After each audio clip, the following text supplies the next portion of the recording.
अब शुरू होता है हमारा चैप्टर नंबर 109, जहाँ थोड़ा ऑकवर्ड मोमेंट हो जाने पर सोई नॉर्मल होने का नाटक करने लगती है और इस पर यूनियॉक को हंसी आ जाती है। तभी सोई गुस्से में यूनियॉक की तरफ देखती है और बोलती है, क्या?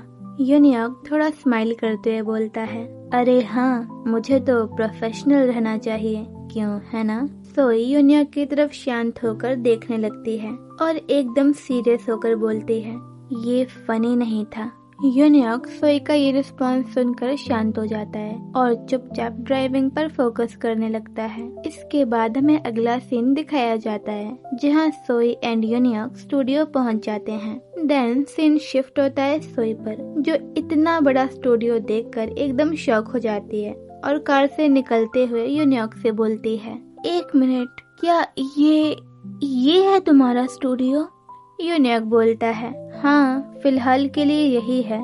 सोई बोलती है, तो क्या इसका मतलब हम यहाँ काम करने वाले हैं? यूनियॉक बोलता है, हाँ, तुम सही हो। वो दरअसल मेरा एक्चुअल स्टूडियो भी तैयार नहीं है, इसीलिए फिलहाल हमें अभी इसी से काम चलाना होगा। एंड इतना कहकर यूनियॉक स्टूडियो के अंदर जाने लगता है। हे यूनियॉक, मेरा मतलब डायरेक्टर के, एक मिनट रुकिए। इसके बाद हमें अगला सीन दिखाया जाता है, जहां सोई और यूनियॉक स्टूडियो के अंदर होते हैं एंड सोई यहाँ वहाँ देख रही होती है और मन में बोलती है, तो यूनियॉक यहाँ रुकेगा? तभी अचानक से यूनियॉक बोलता है, वॉशरूम उस साइड है, वहाँ पर। हाँ, क्या? यूनियॉक अपना कोट उतार कर रख देता है और बोलता है, मेरा मतलब अगर तुम्हें अपनी स्कर्ट क्लीन करनी हो तो वॉशरूम वहाँ पर है। ओह अच्छा, हाँ। और सोई वॉशरूम चली जाती है अपनी स्कर्ट क्लीन करने के लिए। इसके बाद हमें थोड़ी देर बाद का सीन दिखाया जाता है, जहाँ सोई अपनी स्कर्ट क्लीन करके वॉशरूम से निकल रही होती है कि तभी सोई की नजर यूनियॉक पर जाती है, जो सीरियस होकर काम करने के लिए तैयार बैठा हुआ होता है। एंड देन सोई भी यूनियॉक के पास जाकर बैठ जाती है और बोलती है, क्या हम पहले सैंपल सुनना शुरू करें? यूनियॉक बोलता है, ठीक है। और इसके बाद दोनों म्यूजिक सैंपल सुनने लगते हैं। तभी यूनियॉक सैंपल सुनते हुए सोई से बोलता है, पहले पीस में मैंने रिपीटेटिव रिदम पर ज्यादा एम्फसाइज किया है। मैंने ये फीलिंग कैप्चर करने की कोशिश की है कि एक कार स्मूथली आगे बढ़ रही है एक कंटिन्यूस रिदमिक पैटर्न में, और इसमें एक कंटिन्यूस पियानो की ट्यून भी है जो इसे और भी ज्यादा स्मूथ बनाती है, और अगर इसीलिए हम इसे यूज करें तो। तभी सीन शिफ्ट होता है सोई पर, जो यूनियॉक की तरफ देखते हुए मन में बोल रही होती है, पता नहीं क्यों पर मैं अभी बहुत ज्यादा ऑकवर्ड फील कर रही हूँ। इतना ज्यादा ऑकवर्ड तो मुझे तब भी नहीं लगा था जब मैंने यूनियॉक को 10 साल में पहली बार देखा था। खैर, मुझे इस बात को याद रखना चाहिए कि अभी मैं म्यूजिक डायरेक्टर के साथ हूँ, ना कि यूनियॉक के साथ। तभी यूनियॉक सोई की तरफ देखता है और बोलता है, तुम्हें क्या लगता है? यूनियॉक की बात सुनकर सोई नर्वस हो जाती है, क्योंकि वो यूनियॉक की बात सुनने की जगह अपने ख्यालों में खोई हुई थी। हाँ, तुम सही हो, आई एग्री। एंड सोई मन में बोलती है, सोई चलो अब काम पर ध्यान दें। इसके बाद हमें अगला सीन दिखाया जाता है, जहाँ सोई एंड यूनियॉक बाकी के सैंपल भी चेक कर रहे होते हैं। एंड यूनियॉक सोई से बोल रहा होता है, ये सैंपल भी काफी सही रहेगा क्योंकि इसकी स्पीड और ट्यून प्रोजेक्ट के हिसाब से काफी सही है, स्पेशली इसकी बेस लाइन। वाओ, सुनो, क्या तुम इसका लास्ट वाला पार्ट दोबारा से प्ले कर सकते हो? कहाँ से? यहाँ से क्या? तभी सोई अपनी चेयर पर से उठती है और स्क्रीन पर इशारा करते हुए बोलती है, शायद यहाँ से था। तभी सीन शिफ्ट होता है यूनियॉक पर, जो सोई को देख रहा होता है। एंड देन सोई के कुछ बाल यूनियॉक के हाथ पर टच करते हैं और यूनियॉक शांत होकर सोई और सोई के बालों को देखने लगता है। हाँ, यहाँ पर था वो वाला पार्ट। अच्छा। एंड यूनियॉक दोबारा से स्क्रीन की तरफ देखने लगता है।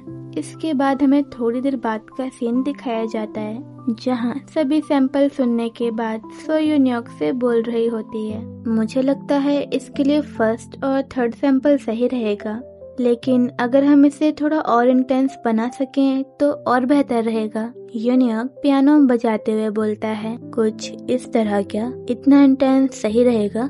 इसके बाद हमें बैकग्राउंड में सोई की वॉइस आती है, जहाँ सोई बोल रही होती है, यादें नाजुक सी लगती हैं, लेकिन उनसे पीछा छुड़ा पाना बहुत मुश्किल होता है। इन्हें बस एक सही ट्रिगर चाहिए होता है, और धुंधली सी लगने वाली यादें भी अचानक से इतनी ज्यादा जिंदा हो जाती हैं जैसे वो कल की ही बात हो। एंड यूनियक को देखकर सोई मन में बोलती है, शायद इसीलिए मुझे चक्कर जैसा फील हो रहा है, क्योंकि यादें हमेशा अपने साथ वो एहसास भी वापस ले आती हैं जो उनके साथ जुड़े हुए थे। एंड देन हमें बैकग्राउंड में सोई की वॉइस दोबारा से आती है, जहाँ सोई बोल रही होती है, उसकी उंगलियों का पियानो कीज पर चलना मुझे सीधा 10 साल पहले उस समर सीजन में वापस ले गया। मुझे तब लगता था कि हम हमेशा साथ रहेंगे, इससे कोई फर्क नहीं पड़ता था अगर हम थोड़ा दूर दूर रहते थे या ज्यादा मिल नहीं पाते थे, क्योंकि उस वक्त हम दोनों के पास एक दूसरे का साथ था। तब मैं प्राउड फील करती थी, खुश थी, और मुझे एक दूसरे के प्यार पर बहुत विश्वास था।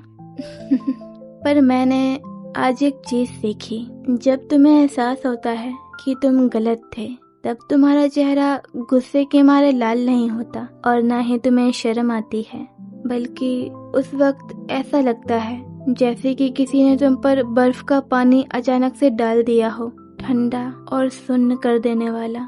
हाँ, शायद कुछ ऐसा ही मुझे अभी महसूस हो रहा है, क्योंकि अब जब मैं सोच रही हूँ तो मुझे इसका एहसास हुआ कि उस वक्त मेरे पास प्राउड करने की कोई वजह नहीं थी, ना चेरिश करने के लिए कुछ था, और ना ही मेरे पास कभी कोई था जिसे मुझ पर विश्वास हो। इसीलिए मेरा ये सोचना कि कभी हम साथ थे वो सरासर गलत था। ये सब सोचकर सोई बहुत ज्यादा उदास हो जाती है और चुपचाप शांत होकर बैठ जाती है। देन सीन शिफ्ट होता है यूनियक पर, जो सोई से बोल रहा होता है। इस प्रोजेक्ट का की थीम इन्फिनिटी और फॉरएवर ही है ना।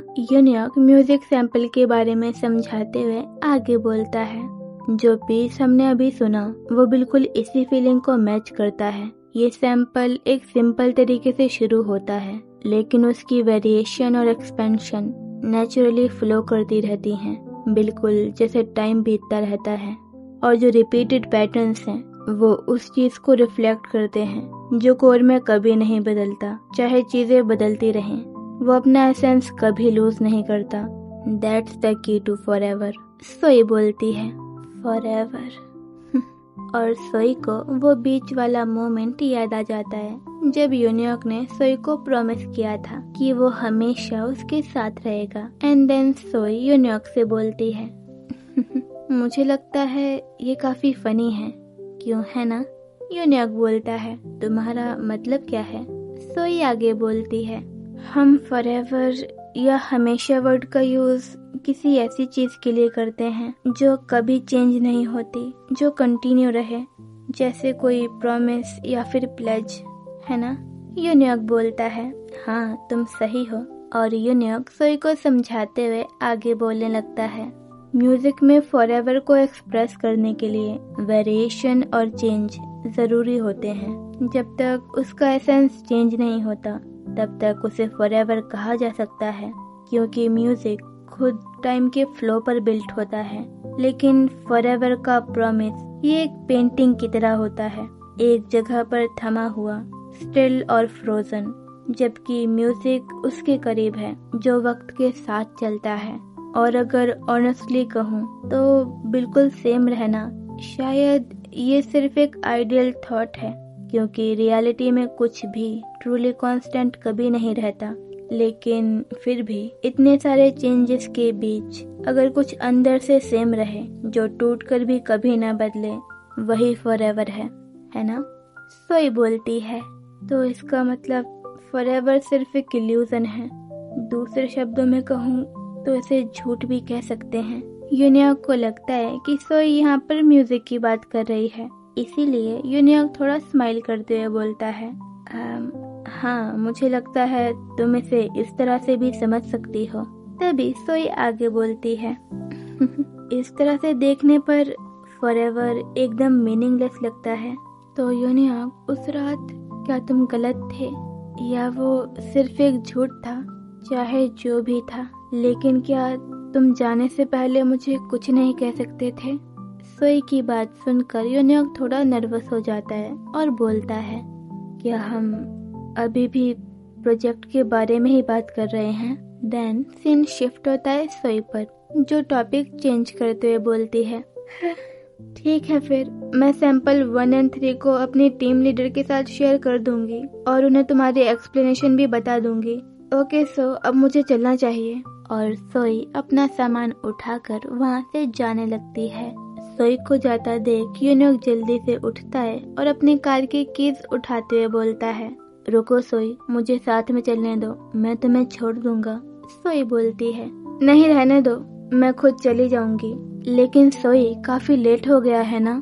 नहीं, रुक जाओ, मैं नहीं चाहती कि तुम मेरे साथ आओ, क्योंकि मुझे तुम्हारे आसपास बहुत ऑकवर्ड और अनकंफर्टेबल फील होता है और मुझे बहुत गुस्सा भी आता है, क्योंकि तुम्हारे पास रहने से मुझे 10 साल पुरानी याद आ जाती है। लेकिन तुम्हें तो ऐसा कुछ महसूस नहीं होता होगा, क्यों है ना? और इसीलिए तो तुम मुझे पहली बार देखकर चौंके भी नहीं थे। तुम मुझसे इस तरह बात कर पाते हो जैसे कुछ भी ना हुआ हो, जैसे सब बिल्कुल ठीक हो, बिल्कुल नॉर्मल हो, क्यों है ना? इसलिए साथ चलने के लिए बोल रहे हो। मैं समझ चुकी हूँ, मैं तुम्हारे लिए कभी कुछ भी नहीं थी यूनियॉर्क, और न ही अभी हूँ। और हाँ, तुमने कुछ गलत नहीं किया।